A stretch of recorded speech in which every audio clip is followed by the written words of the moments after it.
નમસ્કાર, આપ જોઈ રહ્યા છો વીએમજી ન્યૂઝ અમદાવાદ। વાઘોડિયા નગરમાં વરસાદી માહોલમાં ઠેર ઠેર વરસાદી પાણી ભરાયા। વાઘોડિયામાં ધોધમાર વરસાદ વરસ્યો છે ત્યારે વાઘોડિયા ધીરજ ચોકડી પાસે આવેલ સુપરમાર્કેટ શોપિંગ સેન્ટરમાં આવેલ દુકાનોમાં પણ વરસાદી પાણી ભરાયા હતા, જેથી દુકાનોમાં વરસાદી પાણી ભરાઈ જવા પામ્યા હતા, જેથી દુકાનદારોને હજારોનું નુકસાન થવા પામ્યું હતું। તંત્ર દ્વારા પાણીનો નિકાલ માટે કામગીરી હાથ ધરવામાં આવી હતી।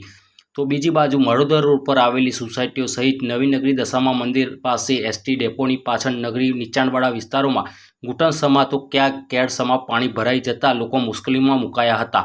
નીચાણવાળા વિસ્તારમાં પાણી ભરાઈ જતા વાઘોડિયા મામલતદાર તથા તેમની ટીમ દ્વારા નીચાણવાળા વિસ્તારોનું સ્થળ નિરીક્ષણ કર્યું હતું અને ઘરે ઘરે ફરીને ત્યાંના રહીશો જોડે ચર્ચા કરી હતી, સાથે રહેવા અને જમવા માટે કુમારશાળામાં સગવડ કરી હતી।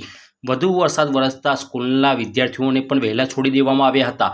રિપોર્ટર શૈલેન્દ્ર પ્રજાપતિ સાથે સંદીપ પટેલ, માય દેશની ખુશ્બુ, વીએમજી ન્યૂઝ વાઘોડિયા।